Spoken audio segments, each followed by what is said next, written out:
পাকিস্তানের মধ্যস্থতায় 2 সপ্তাহের যুদ্ধবিরতিতে সম্মত ইরান, যুক্তরাষ্ট্র, তেহরান সহ দেশ জুড়ে মানুষের জয়োল্লাস। যুদ্ধবিরতি ঘোষণার পর বিশ্ববাজারে কমল তেলের দাম। নির্দিষ্ট নিয়মে ব্যবহার করা যাবে হরমুজ প্রণালী, জ্বালানির আরাকচি, ঊর্ধ্বমুখী শেয়ার বাজারের সূচক। রাশিয়ার প্রধান তেল বন্দর এবং সামরিক স্থাপনা লক্ষ্য করে হামলা চালিয়েছে ইউক্রেন। এছাড়া ইউক্রেনের ওডেসা শহরে রুশ হামলায় 3 জন নিহত হয়েছেন। অবশেষে 2 সপ্তাহের জন্য যুদ্ধবিরতিতে সম্মত হয়েছে যুক্তরাষ্ট্র ও ইরান। এক্ষেত্রে ইরানের 10 দফা পরিকল্পনা মেনে নিয়েছে যুক্তরাষ্ট্র, আর শর্ত সাপেক্ষে হরমুজ প্রণালী ব্যবহারের অনুমতি দিয়েছে তেহরান। দুপক্ষের যুদ্ধবিরতি আলোচনায় মধ্যস্থতা করেছে পাকিস্তান। এ বিষয়ে আগামী শুক্রবার ইসলামাবাদে আলোচনা শুরু হবে। এদিকে যুদ্ধবিরতি ঘোষণার পর বিশ্ববাজারে তেলের দরপতন, দাম কমল 15%। রুদ্ধশ্বাস কয়েক ঘন্টার পর যেন বিশ্বে এলো খানিকটা স্বস্তির বার্তা। ইরানকে দেয়া ডেডলাইনের মাত্র 10 মিনিট আগে ওয়াশিংটন তেহরানের মধ্যে যুদ্ধবিরতির খবর এলো পাকিস্তানের প্রধানমন্ত্রী শাহবাজ শরীফের তরফ থেকে। সামাজিক যোগাযোগ মাধ্যম এক্সে দেয়া পোস্টে বিষয়টি নিশ্চিত করেন তিনি। এই যুদ্ধবিরতির আওতায় পড়বে লেবাননে চলমান সংঘাত। এর 2 ঘন্টা আগে ইরানি সভ্যতা পুরোপুরি ধ্বংসের হুঁশিয়ারি দেন মার্কিন প্রেসিডেন্ট ডোনাল্ড ট্রাম্প। এরপর থেকে ভয়াবহ কিছু ঘটতে যাচ্ছে এমন শঙ্কায় ছিল বিশ্ববাসী। তবে যুদ্ধবিরতিতে সম্মত হওয়ায় আপাতত ইরানে হামলার পথে হাঁটছে না যুক্তরাষ্ট্র। ট্রুথ সোশ্যালে দেওয়া পোস্টে মার্কিন প্রেসিডেন্ট ডোনাল্ড ট্রাম্প জানান, পাকিস্তানের প্রধানমন্ত্রী শাহবাজ শরীফ ও সেনাপ্রধান জেনারেল আসিফ মুনিরের বিশেষ অনুরোধে ইরানের ওপর হামলা 2 সপ্তাহের জন্য স্থগিতে সম্মত হয়েছেন তিনি। বিনিময়ে হরমুজ প্রণালী পুরোপুরি খুলে দেবে ইরান। এছাড়া তেহরানের প্রস্তাবিত 10 দফাকে আলোচনার কার্যকর ভিত্তি হিসেবে উল্লেখ করেন তিনি। ইরানের সশস্ত্র বাহিনীর সমন্বয়ের মাধ্যমে গুরুত্বপূর্ণ জলপথটি দিয়ে আগামী 2 সপ্তাহ নিরাপদে জাহাজ চলাচল করতে পারবে জানিয়েছেন দেশটির পররাষ্ট্রমন্ত্রী আব্বাস আরাকচি। আর হরমুজে যাতায়াতকারী জাহাজগুলোর টোল আদায় করবে ইরান ও ওমান। যুদ্ধবিরতিতে সম্মতি জানিয়েছে ইরানের সর্বোচ্চ জাতীয় নিরাপত্তা কাউন্সিলও। যুদ্ধ এখনো শেষ হয়নি। শত্রুপক্ষ সামান্য ভুল করলেও কঠোর জবাব দেওয়ার হুঁশিয়ারি দিয়েছে কাউন্সিল। এ বিষয়ে শুক্রবার পাকিস্তানের রাজধানী ইসলামাবাদে শুরু হবে আলোচনা। তবে 2 পক্ষের প্রতিনিধিরা সরাসরি এতে অংশ নেবেন কিনা তা এখনো অনিশ্চিত। এদিকে যুদ্ধবিরতির সিদ্ধান্তের পরপরই যুক্তরাষ্ট্রের তেলের দাম 15 থেকে 17% বেশি কমে যায়। কমেছে ডলারের মানও। এছাড়া জাপান, দক্ষিণ কোরিয়া সহ বেশ কিছু দেশের শেয়ার বাজার হয় ঊর্ধ্বমুখী। এদিকে সংঘাতের 40তম দিনে যুদ্ধবিরতির খবরে উল্লাসে মাতেন ইরানের মানুষ। জাতীয় পতাকা হাতে রাজপথে নেমে দেন যুক্তরাষ্ট্র ও ইসরায়েল বিরোধী স্লোগান। এই 2 মিত্রদেশের পতাকা পুড়িয়ে ক্ষোভ প্রকাশ করেন কেউ কেউ। এছাড়া বর্তমান সর্বোচ্চ নেতা মোস্তফা খামেনির প্রতি আনুগত্য জানান অনেকেই। যুদ্ধের 40তম দিনে কাঙ্ক্ষিত খবরটি শুনে ইরানবাসীর এই জয়োল্লাস, যা রাতের অন্ধকারকেও আলোকিত করেছে ইরানিদের দেশপ্রেমের মহিমায়। সবার কণ্ঠে সর্বোচ্চ নেতা মোস্তফা খামেনির প্রতি অবিচল আনুগত্যের প্রত্যয়। ট্রাম্পের দেয়া ইরানের সভ্যতাকে ধ্বংসের হুমকি যেন আরো ঐক্যবদ্ধ করেছে দেশটির জনগণকে। বলিষ্ঠ কণ্ঠে বিশ্বকে তারা দিচ্ছেন শত্রুদের সব ষড়যন্ত্রের মোক্ষম জবাব দেওয়ার বার্তা। এখন সময় বদলেছে। যুক্তরাষ্ট্র বুঝতে পেরেছে যে ইরান একটি সুপার পাওয়ার। তারা যদি চুক্তি অনুযায়ী কাজ না করে তাহলে তাদেরকে ইরানের মানুষকে মোকাবিলা করতে হবে। শুধু তেহরান নয়, গভীর রাতেই দেশটির বিভিন্ন শহরে দেখা যায় সাধারণ মানুষের জয়োল্লাস। সরকারের সঠিক পদক্ষেপের কারণেই শত্রুরা পিছু হটেছে বলছেন তারা। কেউ কেউ আবার যুদ্ধবিরতির কার্যকারিতা নিয়ে প্রকাশ করছে সংশয়। আমরা যুক্তরাষ্ট্রের প্রতারণা বারবার দেখেছি। টানা 2 বার তারা আলোচনার টেবিলে থাকা অবস্থায় ইরানে হামলা চালায়। তাদের চরিত্র কখনো বদলাবে না। যুদ্ধবিরতির সংবাদের পর রাজপথে নামা ইরানিদের অনেকেই দিতে থাকেন যুক্তরাষ্ট্র ইসরায়েল বিরোধী স্লোগান। 2 মিত্র দেশের পতাকা পুড়িয়ে ক্ষোভ প্রকাশ করেন অনেকেই। এদিকে আয়াতুল্লাহ খামেনির মৃত্যুর 40তম দিন পালনের জন্য রাজপথে নেমে শোকসভার ডাক দিয়েছেন তার অনুসারীরা। যুক্তরাষ্ট্রের প্রেসিডেন্ট ডোনাল্ড ট্রাম্পকে অপসারণে সংবিধানের 25তম সংশোধনী চায় দেশটির আইন প্রণেতারা। ট্রাম্প আর ক্ষমতায় থাকার যোগ্য নন বলে মন্তব্য করেছেন ডেমোক্র্যাট আইন প্রণেতারা। ট্রাম্পের বিরুদ্ধে ক্ষমতার অপব্যবহারের পাশাপাশি যুদ্ধে উস্কানি দেওয়ার মতো গুরুতর অভিযোগ এনেছে তারা। দিনের পর দিন সামাজিক মাধ্যমে বা জনসম্মুখে ইরানের বিরুদ্ধে আক্রমণাত্মক ভাষার ব্যবহার করে আসছেন মার্কিন প্রেসিডেন্ট ডোনাল্ড ট্রাম্প। সেই সঙ্গে তার বক্তব্য ঘিরে প্রায়ই দ্বিমুখিতার প্রশ্ন ওঠে। ইরানের সভ্যতা ধ্বংস করে দেওয়ার মতো হুমকি দেয়ায় এবার ট্রাম্পকে নিয়ে তীব্র ক্ষোভ জানিয়েছেন ডেমোক্র্যাট আইন প্রণেতারা। তারা জানেন এমন বক্তব্য শুধু কূটনৈতিক ভাষা লঙ্ঘনই নয়, বরং তা সরাসরি যুদ্ধ উস্কে দেওয়ার শামিল।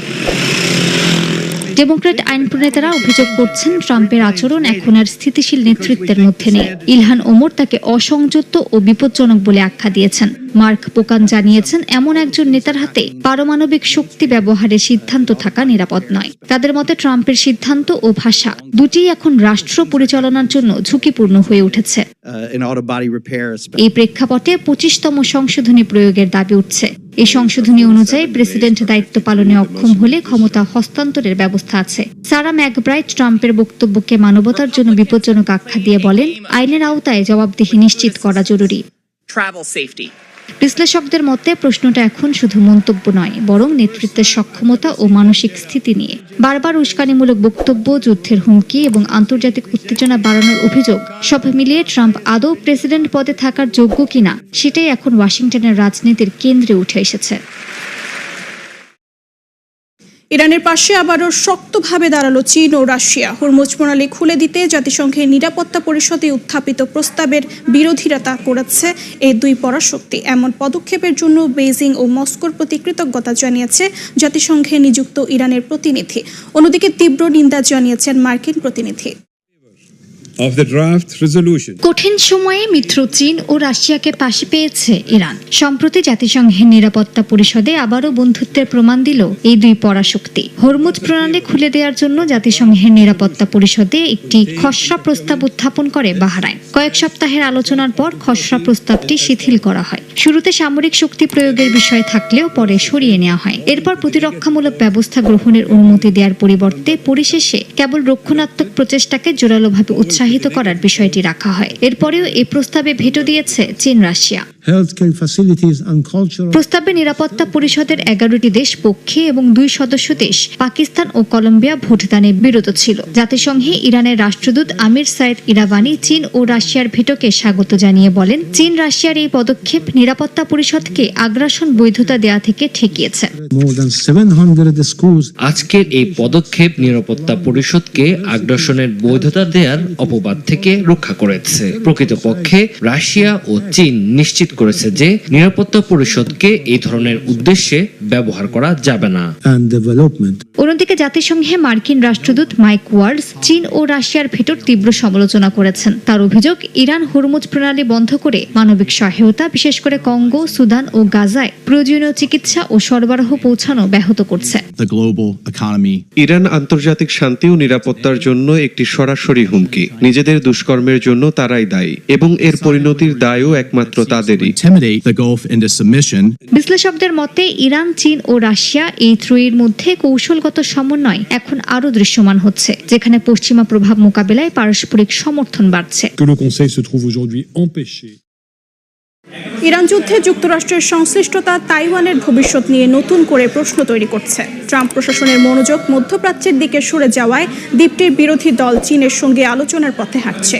এই উদ্দেশ্যে বেইজিং সফরে গেছেন তাইওয়ানের বিরোধী দলীয় নেত্রী চেং লিওন। এদিকে ক্ষমতাশীল দল চাচ্ছে যুক্তরাষ্ট্রের কথা মেনে প্রতিরক্ষা খাতে বাজেট বাড়াতে। তবে সাধারণ মানুষের দাবি, কোনো এক পক্ষের দিকে না ঝুঁকে স্থিতিশীলতা বজায় রাখুক সরকার। তাইওয়ানের নিরাপত্তা কৌশল ঘিরে পুরানো বিতর্ক নতুন করে তীব্র হয়েছে। একদিকে যুক্তরাষ্ট্রের সঙ্গে সামরিক সহযোগিতা জোরদার, অন্যদিকে চীনের সঙ্গে উত্তেজনা কমানোর কূটনৈতিক প্রচেষ্টা। এই দুই পথের মধ্যে ভারসাম্য খুঁজছে তাইপে। বিশেষ করে ইরান যুদ্ধের প্রেক্ষাপটে প্রশ্ন উঠছে, একাধিক সংঘাতে জড়ালে যুক্তরাষ্ট্র ইন্দো প্যাসিফিক অঞ্চলে কতটা মনোযোগ দিতে পারবে। অস্ত্র সরবরাহ বিলম্ব এবং মজুদ সংকটও এই উদ্বেগ বাড়িয়েছে। এই প্রেক্ষাপটে 6 দিনের চীন সফরে গেছেন তাইওয়ানের বিরোধী দল কুমিনতাং নেত্রী চেং লিওন। বেইজিংয়ে চীনা প্রেসিডেন্ট শি জিনপিং এর সঙ্গে তার সম্ভাব্য বৈঠক বিশেষ গুরুত্ব পাচ্ছে। যদি বৈঠকটি হয়, তবে 1 দশকের মধ্যে এটাই হবে কেএমটি প্রধানের সঙ্গে চীনের শীর্ষ নেতার প্রথম সাক্ষাৎ। চেং এই সফরকে শান্তি প্রতিষ্ঠার উদ্যোগ হিসেবে তুলে ধরছেন, যেখানে লক্ষ্য থাকবে তাইপে বেইজিং উত্তেজনা কমানো।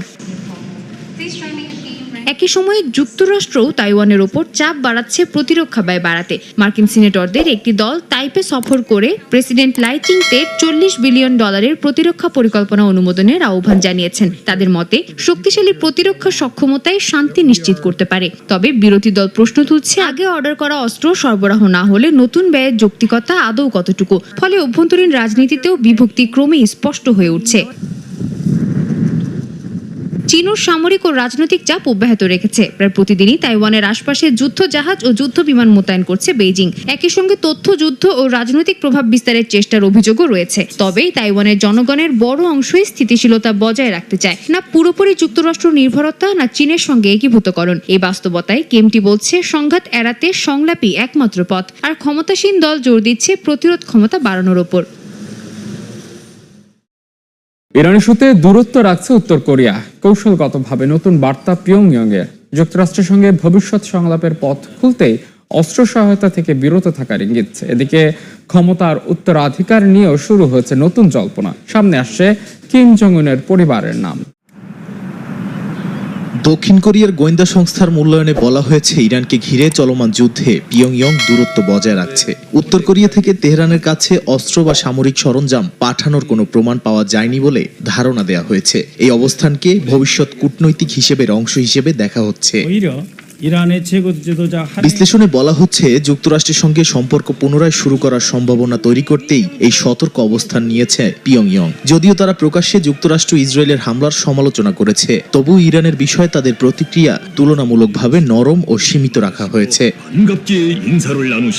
একই সময় অভ্যন্তরীণ রাজনীতিতেও নজর কাটছে নতুন ইঙ্গিত। কিম জং উন তার কিশোরী কন্যাকে ভবিষ্যৎ নেতৃত্বের জন্য প্রস্তুত করছেন বলে ধারণা করা হচ্ছে। সাম্প্রতিক এক সামরিক প্রদর্শনীতে তার উপস্থিতি ও ট্যাঙ্ক চালানোর দৃশ্যকে উত্তরাধিকার ইঙ্গিত হিসেবে দেখা হচ্ছে। এর আগে উত্তরসূরি হিসেবে কিম ইও জং এর নাম আলোচনায় থাকলেও নতুন এই ইঙ্গিত রাজনৈতিক সমীকরণে পরিবর্তনের আভাস দিচ্ছে। একই সঙ্গে দক্ষিণ কোরিয়ার সম্পর্কেও সাম্প্রতিক এক ঘটনায় দুঃখ প্রকাশের মাধ্যমে সীমিত কূটনৈতিক সাড়া দিয়েছে পিয়ংইয়ং। সব মিলিয়ে মধ্যপ্রাচ্যের যুদ্ধ পরিস্থিতি, যুক্তরাষ্ট্রের সঙ্গে সম্ভাব্য সংলাপ এবং অভ্যন্তরীণ ক্ষমতার বিন্যাসী বিষয়গুলোকে সামনে রেখে নতুন কৌশল সাজাচ্ছে উত্তর কোরিয়া। রাশিয়ার প্রধান তেল বন্দর এবং সামরিক স্থাপনা লক্ষ্য করে হামলা চালিয়েছে ইউক্রেন। এতে একটি ক্ষেপণাস্ত্র বহনকারী যুদ্ধ জাহাজ ক্ষতিগ্রস্ত হয়েছে বলে জানা গেছে। এছাড়া ইউক্রেনের ওডেসা শহরে রুশ হামলায় 3 জন নিহত হয়েছেন। হাজার হাজার বাড়িতে বিদ্যুৎ বিভ্রাট দেখা দিয়েছে। ভলোদিমির জেলেনস্কি রাশিয়ার সঙ্গে শক্তি অবকাঠামোতে পরস্পর হামলা বন্ধের প্রস্তাব দিয়েছেন। রাশিয়ার দক্ষিণের তেল বন্দর নভরোসিস্কে ইউক্রেনের ড্রোন হামলায় অ্যাডমিরাল ম্যাকার্ভ রকেট ক্যারিয়ার যুদ্ধজাহাজ এবং তেল রিগকে লক্ষ্যবস্তু বানানো হয়েছে। কাস্পিয়ান পাইপলাইন কনসোর্টিয়াম টার্মিনালও ক্ষতিগ্রস্ত হয়েছে। সেখানে থাকা লোডশেডিং স্টেশন, স্টোরেজ ট্যাঙ্ক এবং পাইপলাইন ক্ষতিগ্রস্ত হয়েছে। ইউক্রেনের ওডেসা শহরে রুশ হামলায় মা ও কন্যা সহ কয়েকজন নিহত হয়েছেন। প্রায় 16,700 পরিবারের বিদ্যুৎ সরবরাহ বন্ধ হয়ে গেছে। উদ্ধারকর্মী এবং দমকল কর্মীরা ধ্বংসস্তূপ পরিষ্কার করছেন। ইউক্রেনীয় কর্মকর্তারা জানিয়েছেন, স্কুল, আবাসিক ভবন ও শক্তি অবকাঠামো ক্ষতিগ্রস্ত হয়েছে।